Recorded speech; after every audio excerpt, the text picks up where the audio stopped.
HCU భూములకు సంబంధించి 400 ఎకరాలు కంచగచ్చిపోలేలు ఏరియాలో భూములను వేలం వేయొద్దంటూ వామపక్ష విద్యార్థి సంఘాలైనటువంటి ఏఐఎస్ఎఫ్, పీడీఎస్యు, ఇతర సంఘాలు ఈరోజు సెక్రటేరియట్ ముట్టడికి పిలుపునిచ్చాయి.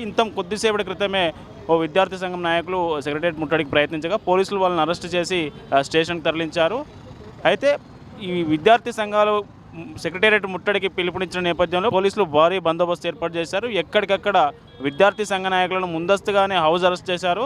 వాళ్ళను ఎక్కడికక్కడ చెక్ పోస్టులు పెట్టి అరెస్ట్ చేసి స్టేషన్కి తరలించడం జరిగింది. మనం ప్రస్తుతం సెక్రటేరియట్ దగ్గర ఉన్నాం. సెక్రటేరియట్ దగ్గర మనం బందోబస్తు చూడొచ్చు. అదనపు బలగాలతో ప్రత్యేకమైన వెహికల్స్తో ఇక్కడ బందోబస్తు ఏర్పాటు చేశారు. గతంలో గ్రూప్ 1 పోస్ట్ పోన్ చేయాలని డిమాండు చేసిన నేపథ్యంలో అప్పుడు విద్యార్థులు ఇక్కడ సెక్రటేరియట్ ముట్టడికి పెద్ద ఎత్తున తరలి వచ్చారు. ఆ అనుభవాల నేపథ్యంలోనే ఈసారి పోలీసులు ఏమాత్రం వాళ్ళకు అవకాశం ఇవ్వకుండా ఎక్కడికక్కడ సెక్రటేరియట్ 4 దిక్కుల భారీ బందోబస్తు ఏర్పాటు చేశారని చెప్పుకోవచ్చు.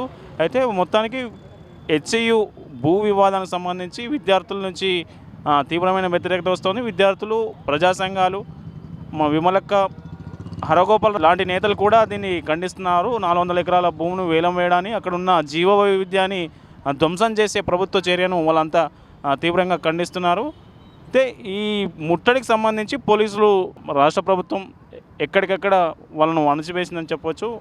మనకు చూడొచ్చు, ఈ ప్రతి చోట ఎక్కడైనా సెక్రటేరియట్ పరిసరాల్లో ఎక్కడ చూసినా పోలీసులు, అదనపు బలగాలు, ఎక్కడికక్కడ బారికేడ్లు ఏర్పాటు చేసిన విజువల్స్ మనం చూడొచ్చు.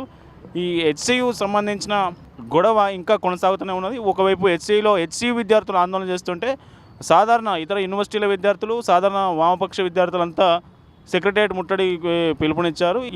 ఈ ఎపిసోడ్ ఇంకా కొనసాగుతుందో చూడాల్సిన అవసరం ఉన్నది.